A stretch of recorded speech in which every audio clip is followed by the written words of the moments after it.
sudah muncul. Oke, terima kasih.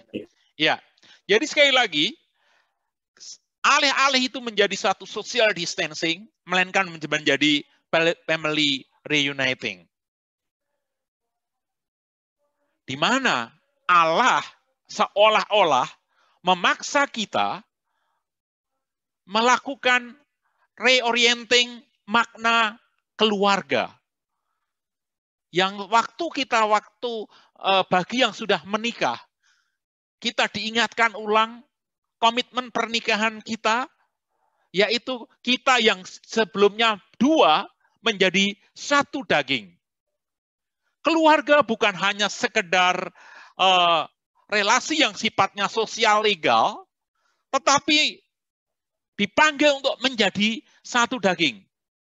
Kejadian 2 ayat 24, Matius 19 ayat 5, Paulus juga mengutip mereka tidak dua melainkan satu, menjadi satu daging di Efesus 5 ayat 31 dan lain sebagainya. Jadi relasi keluarga sekali lagi bukan sekedar sosial legal karena ada sepotong kertas yang dikatakan sudah yang disebut surat nikah. Atau kalau anak ke orang tua bukan sekedar sosial legal karena kita sama-sama dicantum di dalam kartu keluarga. Karena apa? Karena seperti yang dikatakan seorang laki-laki meninggalkan ayah ibunya dan menjadi satu dengan istrinya, itu bukan sekedar relasi yang bersifat sosial legal, melainkan bersifat covenantal, bersifat perjanjian seperti perjanjian Allah dengan umatnya. Maka Rasul Paulus ketika melihat family atau keluarga tidak berjalan sebagaimana seharusnya, di Efesus pasal 5 ayat 22 sampai 33, relasi suami istri diingatkan.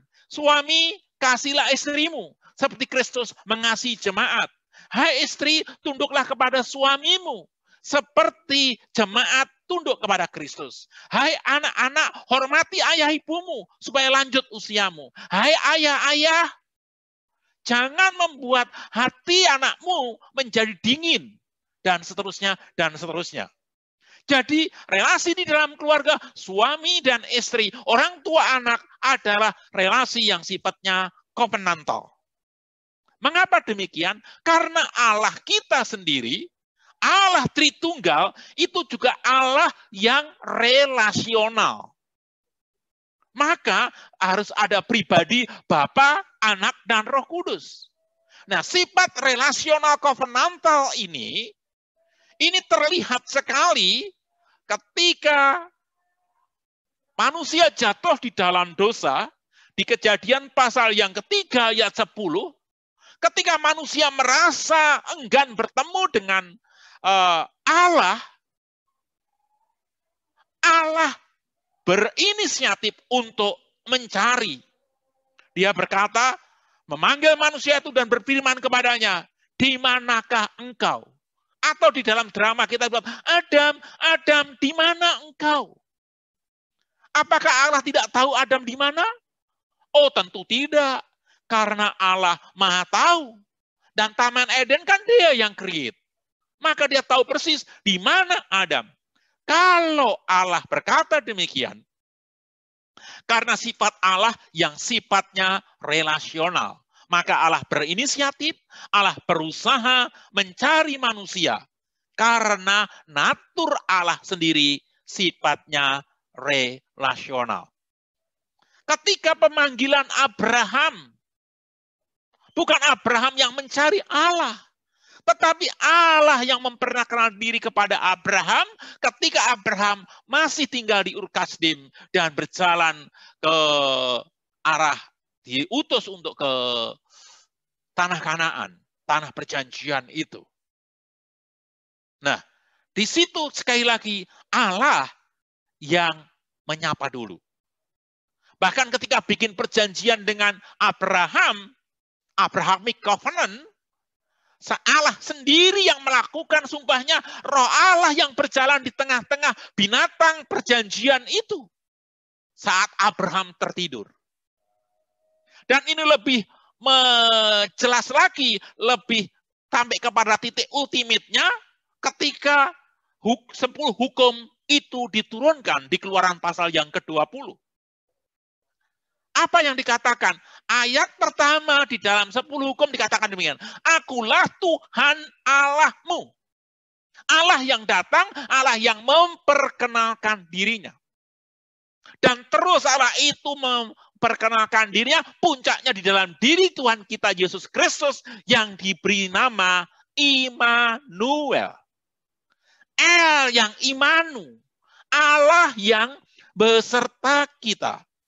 Jadi, ketika manusia secara relasi sudah tidak pakai sebagaimana seharusnya, ketika keluarga tidak sebagaimana yang seharusnya, Allah memberi situasi pandemik ini untuk family reorienting di dalam covenant-nya. Sehingga masing-masing anggota keluarga sadar akan covenant yang ada. Bahwa suami mengasihi istri seperti Kristus mengasihi jemaat yang sifatnya covenant. Istri menghormati, tunduk kepada suami seperti jemaat tunduk kepada Kristus yang adalah Tuhannya. Yang telah menebusnya dengan harga mahal. Dan anak-anak seperti janji di 10 hukum Tuhan, diminta untuk menghormati orang tua.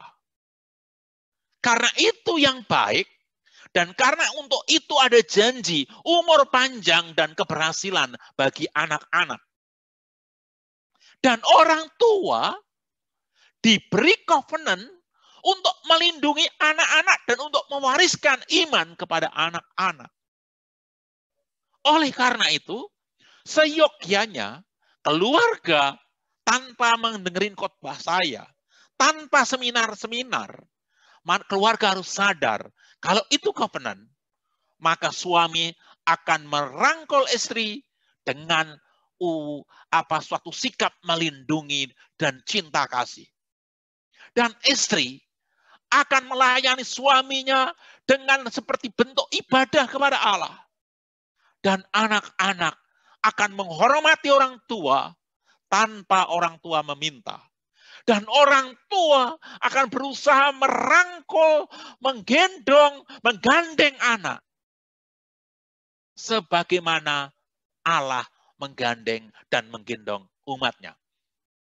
Namun, faktanya Bapak Ibu Saudara yang Tuhan Yesus kasihi. Ternyata pandemik ini, data di lapangan tidak mengatakan demikian. Dari koran-koran, dari TV, kita melihat justru karena pandemik, perceraian meningkat. Bahkan di Jakarta Selatan, di Pengadilan Jakarta Selatan, mencatat meningkat 50% sidang perceraian. Mengapa hal itu terjadi? Tentu banyak faktor. Ada yang faktor ekonomi, ada yang stres berkelebihan, sehingga seseorang ada yang bunuh diri, melakukan tindakan kriminal, pencurian, dan lain sebagainya. Mengapa kepala rumah tangga harus melakukan tindakan kriminal demi memenuhi kebutuhannya? Mungkin saja karena anggota keluarga yang lain tidak mendukung.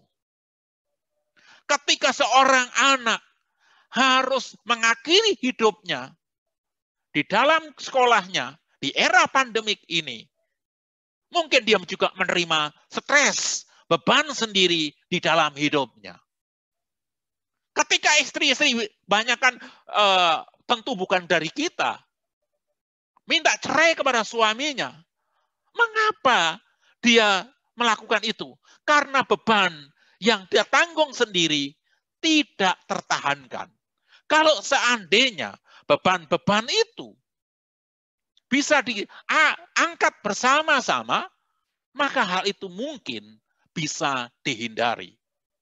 Saya mengajak Bapak Ibu Saudara sekalian yang mengikuti khotbah saya terakhir di persekutuan onsite waktu itu.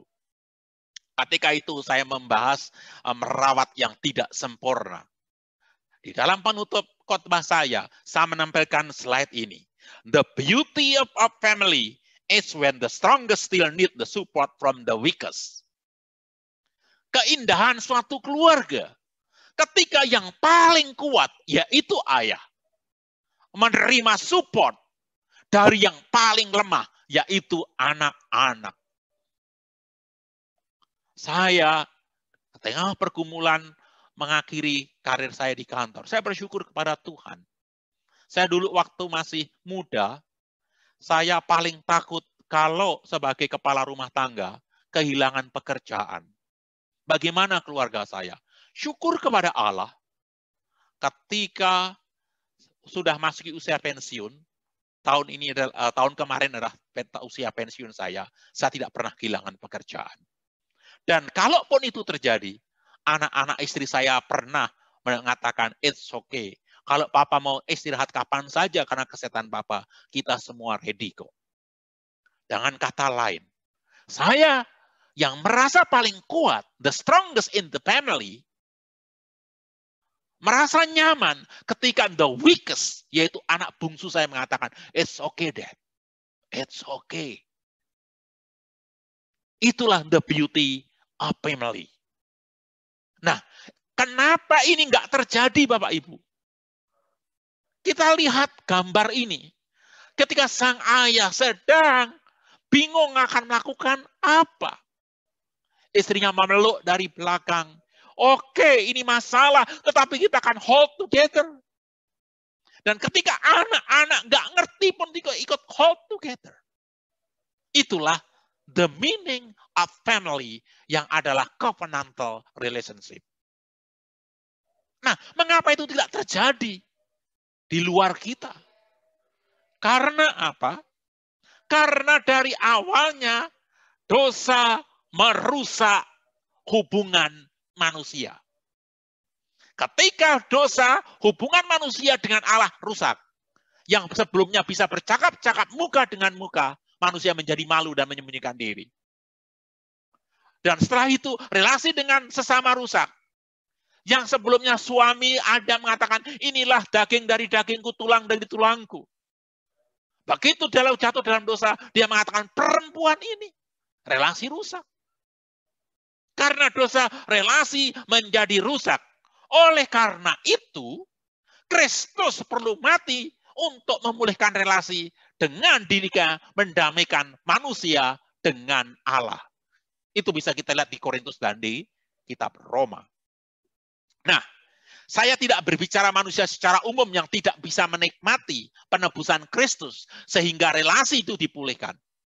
Sekarang saya akan berbicara kita sebagai orang-orang Kristen yang Kristus telah mati bagi kita, yang family kita telah ditebus oleh Kristus untuk mempunyai relasi yang seharusnya.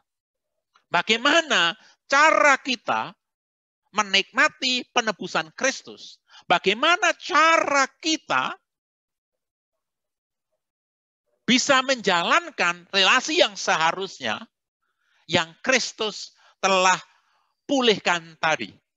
Sebelum itu saya akan membahas apa yang menjadi akibat dosa tadi. Apa akibat dari dosa yang membuat komunikasi terputus. Yang menjadi komunikasi atau koneksi atau relasi tidak sebagaimana yang seharusnya. Konflik itulah yang menjadi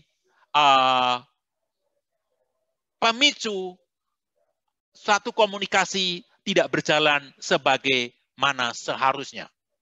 Konflik adalah, ini menurut Simon Fisher, seorang pakar psikologi komunikasi modern, dia mengatakan konflik adalah hubungan antara dua pihak atau lebih, baik individu atau kelompok, yang memiliki atau merasa memiliki sasaran-sasaran yang tidak sejalan. Jadi, konflik hanya terjadi jika ada relasi. Dan relasi itu menjadi konflik karena ada tujuan yang tidak sejalan. Jadi kalau keluarga ada konflik, itu wajar. Karena di dalam keluarga ada relasi. Nah, konflik di dalam keluarga terjadi Karena ada sasaran-sasaran, ada visi-visi, ada tujuan-tujuan dari masing-masing individu di dalam keluarga yang tidak sejalan. Nah, itulah konflik. Dan biasanya konflik dalam keluarga secara cepat saja terjadi karena perbedaan pendapat. Karena menurut pendapat papa demikian, menurut mama demikian. Karena menurut pendapat orang tua demikian, anak demikian. Karena menurut pendapat kakak demikian, adik demikian. Berbeda-beda.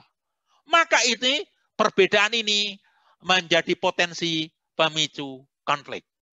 Terlebih lagi, bahwa konflik dapat terjadi karena relasi yang sangat intensif.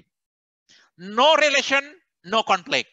Saya nggak pernah konflik dengan Donald Trump. Saya nggak pernah konflik. Karena saya nggak punya relasi dengan dia.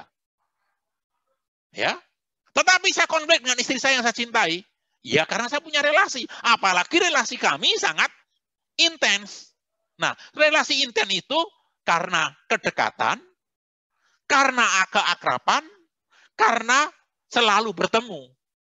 Maka sangat normal konflik orang tua anak sekarang lebih sering terjadi kalau tidak dikelola dibandingkan sebelum pandemi. Kenapa? Karena sekarang lebih intens relasinya. Lebih sering ketemu. Kalau biasanya papa ngantor jam 7 pagi, maka ketika anak bangun siang, kan nggak ada konflik dengan papanya yang ngantor pagi.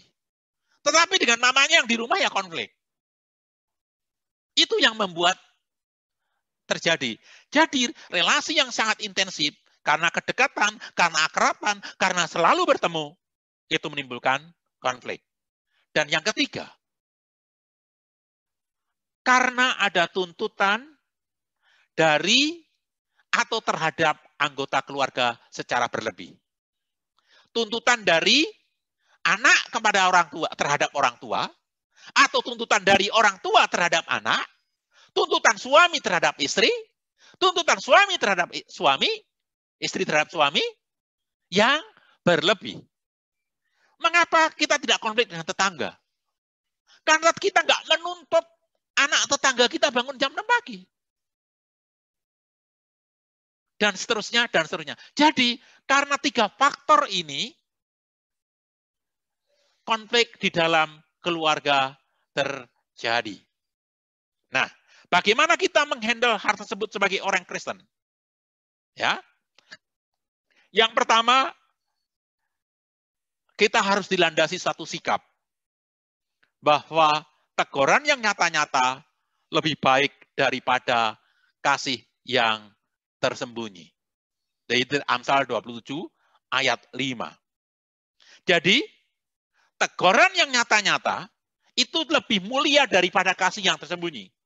Karena teguran adalah wujud kasih yang lebih dibandingkan kasih yang normal. Coba Bapak, Ibu, Saudara sekalian bayangkan.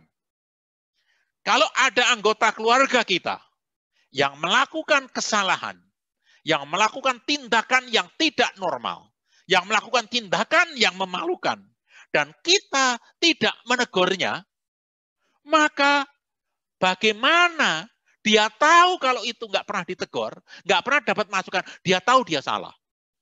Ambil contoh, misalnya, ketika anak-anak terbiasa bangun tidur tidak cuci tangan, langsung makan, misalnya.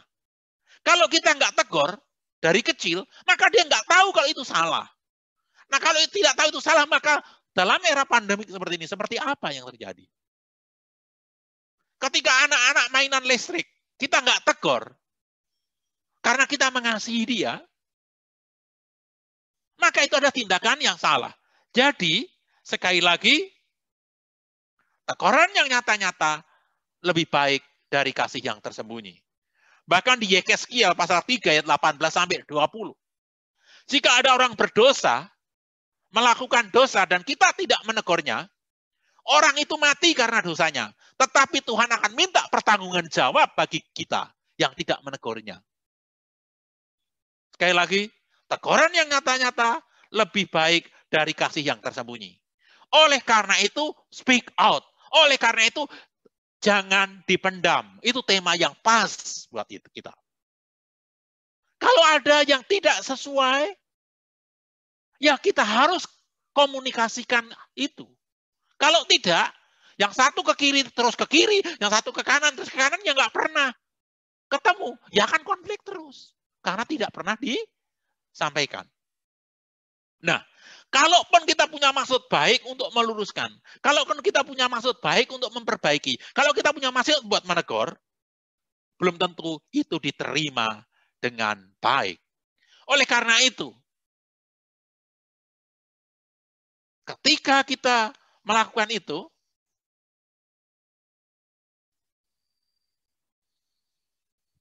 kita harus memilih waktu yang pemilihan perkataan dan waktu yang tepat. Karena pengamsal mengatakan perkataan yang diucapkan dengan tepat pada waktunya adalah seperti buah apel emas di pinggan perak. Buah apel emas itu berharga. Jangan ditaruh di tas kresek. Karena apel emas itu berharga, maka taruhnya di pinggan perak. Itu serasi. Nasihat yang mulia, masukan yang berharga, hanya menjadi berguna jika hal itu disampaikan pada waktu yang tepat. Jujur, secara pribadi saya mempunyai kendala komunikasi dengan anak sulung saya. Dia kalau waktunya nggak pas ngasih tahu kepada anak sulung saya, maka buat dia langsung blocking, nggak akan dapat apa-apa. Maka kadang-kadang saya harus menunggu dengan sabar, menahan agak marah begitu, untuk menahan nungguin moodnya dia baik. Baru ngasih masukan. Karena saya tahu, dia mengasihi saya, maka satu saat kalau dia moodnya bagus, dia nerima masukan, dia pasti akan terima. Tetapi kalau pas lagi nggak ada masukan, lagi nggak mood, kita kasih masukan, blocking. Oleh karena itu, jika pasangan kita, anak-anak kita, saat moodnya nggak bagus, melakukan kesalahan, jangan langsung ditegur. Tunggu moodnya bagus. Kalau enggak, terus akan menjadi perbantahan. Dan itu membutuhkan waktu yang lama, saya sadar bagian saya menghandle anak sulung saya. Nah, tadi milih waktu yang tepat. Nah, sekarang pemilihan kata-kata pun juga harus tepat. Karena lemah lembut, meredakan kegeraman. Tetapi perkataan yang pedas membangkitkan amarah.